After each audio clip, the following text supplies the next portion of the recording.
안녕하십니까. 2014년 언어논리 영역 A책형 해설을 시작하도록 하겠습니다.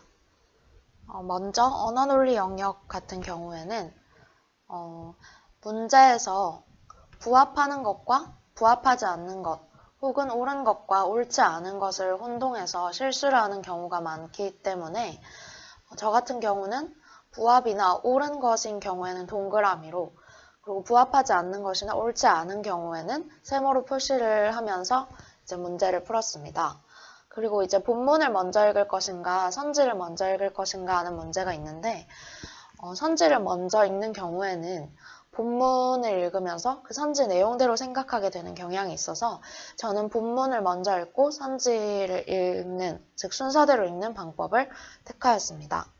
그러면 문제 1번부터 본격적으로 해설을 시작하도록 하겠습니다. 문제 1번, 다음 글의 주장과 부합하는 것은 본문 내용과 부합하는 것을 물은 사실 확인형 문제라고 할 수 있는데요. 선지를 살펴보도록 하겠습니다. 1번, 종실자재 위주의 독립된 교육은 잘못된 일이다. 이제 본문을 읽어보시면 이 글의 논지는 종실자재와 백성을 분리하여서 종실자재만을 대상으로 한 차별화된 교육을 실시해야 한다임을 쉽게 알 수 있습니다. 따라서 1번은 논지에 부합하지 않는 틀린 선지입니다. 다음으로 2번입니다. 성균관에서 풍학을 가르치던 전통을 회복해야 한다. 해당 내용을 본문에서 찾아보시면 1문단에서 성균관이라 하였다. 그러나 지금 태학에서는 풍학을 익히지 않으니 이 이름을 쓰는 것은 옳지 않고 국자감으로 바꾸는 것이 옳다. 즉, 풍학을 더 이상 가르치지 않으니 이름을 바꾸어야 한다고 했지 풍학을 가르치던 전통을 회복해야 한다고 하진 않았으므로 이번 선지 또한 틀린 선지임을 쉽게 알 수 있습니다. 다음으로 3번, 향학의 설립을 통해 백성에 대한 교육을 강화해야 한다. 앞서 말씀드린 바와 같이 이 글의 논지는 종실자재와 백성들 간의 독립된, 즉 분리된 교육을 실시해야 한다이지 백성에 대한 교육을 강화해야 한다거나 향학을 설립해야 한다에 대해서는 입장을 표명하지 않았기 때문에 3번 역시 알 수 없는 선지로 틀린 선지입니다. 다음으로 4번입니다. 왕제보다는 주례의 교육 전통을 따르는 것이 바람직하다. 본문을 살펴보시면 주례는 왕제보다는 주례의 교육 전통을 따르는 것이 바람직하다. 본문을 살펴보시면 주례는 이제 종실자재와 백성을 대상으로 독립된 교육을 실시해야 한다고 주장을 하였고, 왕제는 왕제가 시행된 이래로 국자와 서민이 함께 태학에 들어가게 되었다. 에서 알 수 있듯이 이제 국자와 서민을 통합해서 같이 교육을 시켰음을 알 수 있습니다. 네, 이 글의 논지는 분리된 교육, 독립된 교육을 실시해야 한다이므로 왕제보다는 주례의 교육 전통을 따르는 것이 바람직하다는 이 글의 주장에 부합하는 것으로 정답이라고 할 수 있습니다. 다음으로 5번, 국자와 서민의 교육 내용을 통합하는 교육 과정이 필요하다. 앞서 계속 설명드린 바와 같이 이제 분리하고 독립하는 것에 찬성하는 글이기 때문에 5번 역시 틀린 선지입니다. 네, 그래서 이 문제는 글 전체의 논지를 파악하면 쉽게 맞출 수 있는 문제로서 하나의 팁을 드리자면 글의 논지를 파악함에 있어서 같은 입장의 단어들을 같이 이제 표시를 해주고 반대 입장의 단어들을 달리 표시를 해주는 것이 좋겠습니다. 예를 들어서 이 문단을 보시면 국자는 태학에서 가르쳤는데 대사학이 주관을 하였고 서민은 향학에서 가르쳤는데 대사도가 주관하였다. 기는 악을 맞도록 명하노니 주자를 가르치되 이것이 태학에서 국자를 가르친 것이다. 설은 백성 사도로 삼으니 오교를 펼쳐라. 이처럼 같은 입장의 단어들을 같은 기호로 표시를 해가면서 읽으면 훨씬 더 본문을 이해하는 데 용이하겠습니다. 다음으로 2번입니다. 다음 글의 내용과 부합하지 않는 것은 선지를 보도록 하겠습니다. 1번, 제국의 발전으로 인해 제국 내에서의 교류가 증대되었다. 해당 내용을 찾아보시면 첫 번째 문단, 여섯 번째 줄에서 광대한 영토를 방어하고 통제하며 제국 내에서의 커뮤니케이션을 더욱 활발하게 하기 위해서는 분권과 자치 그리고 개인의 이동을 어느 정도 허용할 필요가 있었다라는 내용으로부터 제국 내에서의 교류가 증대되었음을 알 수 있습니다. 다음으로 2번입니다. 제국이 발전함에 따라 제국 내에서의 특정 언어와 종교가 보편화되었다고 하였는데요. 역시 해당 내용을 찾아보시면 두 번째 문단에서 지배 엘리트가 사용하는 언어가 사회의 보편적인 언어가 되었으며 각 지방의 토속신은 왕과 제국이 섬겨왔던 범접하기 어려운 강력한 신들, 즉 일종의 만신전에 모신 우주의 신들에게 자리를 양보했다. 이 내용으로부터 역시 2번 선지가 옳은 선지임을 알 수 있습니다. 다음으로 3번, 제국이 발전함에 따라 자급자족 체제가 시장 경제 체제로 발전하였다. 해당 내용을 찾아보시면 첫 번째 문단에서 이에 따라 제국은 전사와 관리에게 봉토를 지급하고 독점적 소유권을 인정해 주었다. 상인들은 자신의 자본으로 사업을 하기 시작했고 생산 계급은 종교 조직이나 왕족이 아니라 시장을 겨냥한 물건을 만들기 시작했다. 낡은 자급자족 경제 대신 시장 경제가 출현하여 독립된 생산자와 소비자 사이의 교환을 촉진했다. 해당 내용으로부터 3번 선지가 옳은 선지임을 쉽게 알 수 있습니다. 다음으로 4번. 제국의 힘은 생산과 소비를 통제하는 경제의 독점으로부터 비롯되었다. 앞서 3번 선지에서 살펴본 바와 같이 이 부분의 내용으로부터 경제의 독점이 아니라 시장 경제와 자율적인 경제 발전을 촉진했음을 알 수 있기 때문에 4번 선지가 부합하지 않는 선지로 정답임을 알 수 있습니다. 다음으로 5번. 제국은 개인이 시족이나 종교 조직 등 기존 체제와 맺는 관계를 약화시켰다.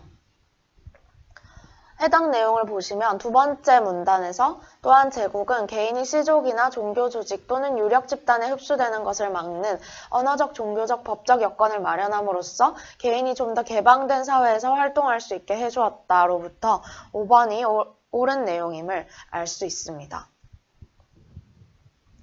네, 2번 역시 문제 1번과 마찬가지로 제국이 경제의 독점보다는 자율적인 경제와 분권을 지향했다는 논지를 파악하면 쉽게 맞출 수 있는 문제입니다.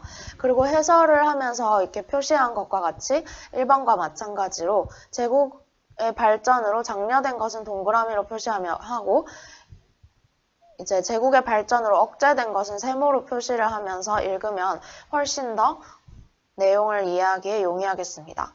그리고 이 문제 같은 경우에는 선지 3번과 선지 4번이 상충된 내용을 담고 있기 때문에 두 선지 중 한 선지가 정답이 될 것임을 유추할 수 있는 문제였습니다.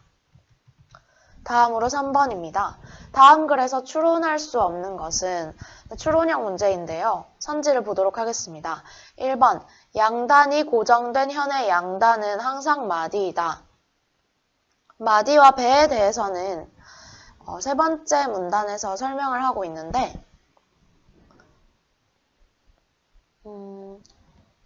양단이 마디가 된다는 내용이 계속해서 나오고 있기 때문에 1번을 쉽게 추론할 수 있습니다. 다음으로 2번입니다. 진동하는 현의 배의수가 증가하면 그 현의 기음이 갖는 진동수도 커진다라고 하였는데요. 기음의 정의는 첫 번째 문단에서 설명하고 있습니다. 부분음 중에서 가장 낮은 음을 기음이라고 부르며 다른 부분음은 이 기음이 가지고 있는 진동수의 정수배 값인 진동수를 갖는다.